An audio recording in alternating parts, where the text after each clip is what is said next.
حضرت انس بن مالک رضی اللہ تعالیٰ عنہ سے روایت ہے کہ رسول اکرم صلی اللہ علیہ وآلہ وسلم نے فرمایا کہ جس رات مجھے آسمانوں پر لے جایا گیا تو موسیٰ علیہ السلام کے پاس سے گزر ہوا، آپ وہاں سرخ ٹیلے کے پاس اپنی قبر میں کھڑے نماز ادا فرما رہے تھے۔ اب حضرت موسیٰ علیہ السلام کی وفات کے بعد حضرت یوشع علیہ السلام کا ذکر کہ حضرت موسیٰ علیہ السلام کی وفات کے بعد حضرت یوشع بن نون علیہ السلام کو نبوت عطا ہوئی۔ ڈاکٹر شاہد مختار اپنی کتاب پہلے نبی سے آخری نبی تک میں لکھتے ہیں کہ حضرت یوشع حضرت موسیٰ علیہ السلام کی وفات کے بعد 7 برس تک ان کے نائب اور وصی رہے۔ روایت کے مطابق حضرت یوشع بن نون علیہ السلام حضرت یوسف علیہ السلام کے پڑ پوتے تھے۔ البدایہ والنہایہ میں آپ کا نسب یوں بیان کیا گیا ہے کہ یوشع بن نون بن افراہیم بن حضرت یوسف علیہ السلام بن حضرت یعقوب علیہ السلام بن حضرت اسحاق علیہ السلام بن حضرت ابراہیم علیہ السلام۔ حضرت یوشع بن نون علیہ السلام 1350 قبل مسیح مصر میں پیدا ہوئے اور ان دنوں وہاں فرعون کی حکومت تھی۔ آپ کا بنی اسرائیل سے تعلق تھا اور حضرت موسیٰ علیہ السلام کے آپ خادم خاص تھے۔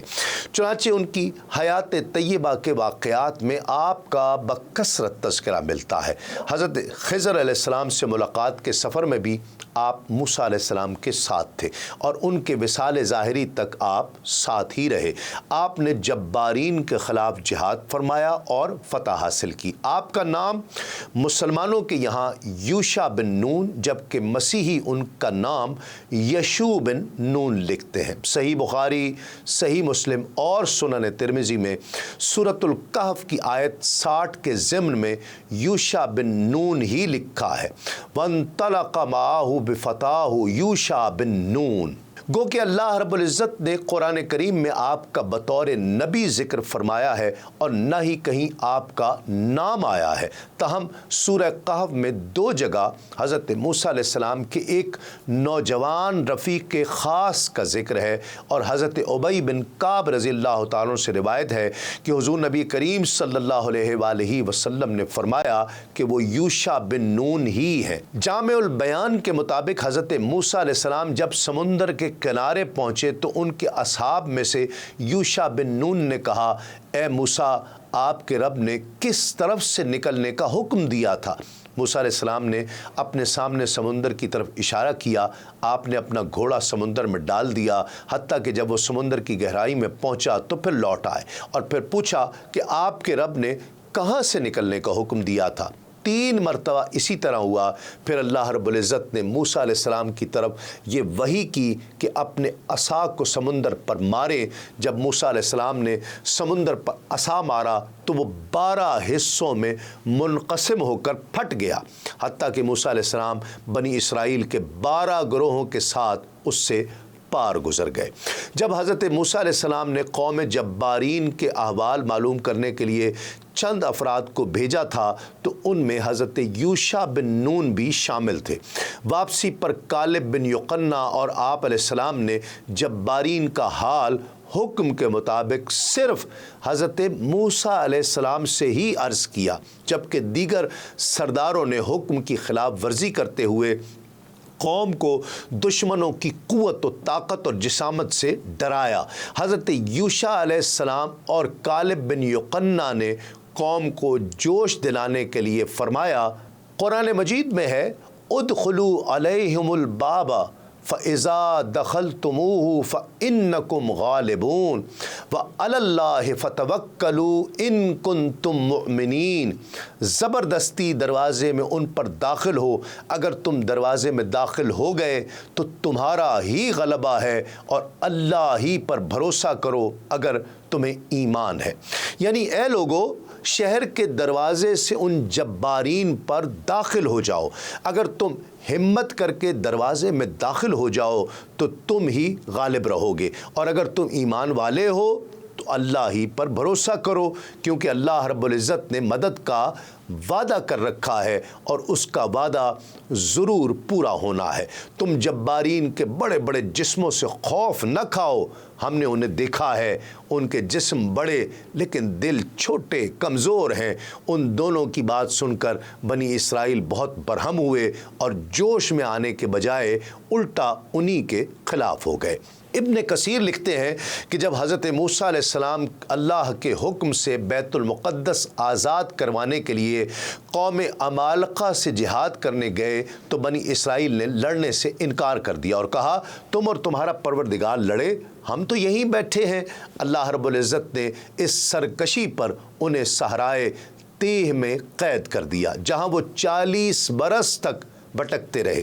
حضرت موسیٰ علیہ السلام، حضرت ہارون علیہ السلام اور حضرت یوشع بن نون بھی ان کے ساتھ تھے۔ بنی اسرائیل کے وہ تمام لوگ جنہوں نے جہاد سے انکار کیا تھا اس طویل عرصے میں مر گئے۔ ایک دن اللہ رب العزت نے حضرت موسیٰ علیہ السلام کو حکم دیا کہ بنی اسرائیل کے 12 قبائل میں سے ہر قبیلے کا ایک نقیب مقرر کر دیں اور انہیں اپنے قبیلے کی قیادت و رہنمائی، جہاد کی تربیت اور دیگر معاملات کی ذمہ داری دے دیں۔ دراصل یہ ساری تیاری قوم عمالقہ سے جہاد کے لیے تھی۔ قرآن مجید میں ارشاد باری تعالیٰ ہے اور اللہ نے بنی اسرائیل سے عہد لیا اور انہی میں 12 سردار بنائے اور اللہ نے فرمایا میں تمہارے ساتھ ہوں اگر تم نماز قائم کرو، زکوٰۃ ادا کرو اور میرے رسولوں پر ایمان لاؤ، ان کی توقیر کرو اور اللہ کو قرض حسنہ دو تو میں تم سے تمہاری برائیوں کو دور کر دوں گا اور تم کو ایسے باغات میں داخل کروں گا جن کے نیچے نہریں بہتی ہوں گی۔ بس جس نے تم میں سے اس کے بعد کفر کیا تو بے شک وہ سیدھے راستے سے گمراہ ہوا۔ حضرت موسیٰ علیہ السلام نے اللہ رب العزت کے حکم کے مطابق 12 قبائل میں سے 12 سردار منتخب کیے اور حضرت یوشع بن نون علیہ السلام کو ان سب کا سپہ سالار مقرر کر دیا۔ ابھی وادی تیہ کی سزا کی مدت پوری بھی نہیں ہوئی تھی کہ پہلے حضرت ہارون علیہ السلام اور پھر 2 سال بعد ہی حضرت موسیٰ علیہ السلام انتقال فرما گئے۔ تاہم حضرت موسیٰ علیہ السلام نے انتقال سے قبل حضرت یوشع بن نون کو اپنا جانشین اور خلیفہ مقرر فرما دیا تھا۔ کئی مفسرین نے لکھا ہے کہ انہیں نبوت بھی عطا کی گئی تھی۔ جب حضرت موسیٰ علیہ السلام کی وفات کا وقت قریب آیا تو آپ نے بنی اسرائیل کے سامنے کھڑے ہو کر ایک خطبہ ارشاد فرمایا جس میں انہیں واعظ و نصیحت فرمائی اور حضرت یوشع بن نون علیہ السلام کو بنی اسرائیل پر اپنا خلیفہ نامزد کیا۔ تفسیر القرآن العظیم کے مطابق موسیٰ علیہ السلام کی وفات اقدس کے بعد آپ کے خلیفہ اول یوشع بن نون علیہ السلام ہوئے جن کو اللہ رب العزت نے نبوت عطا فرمائی۔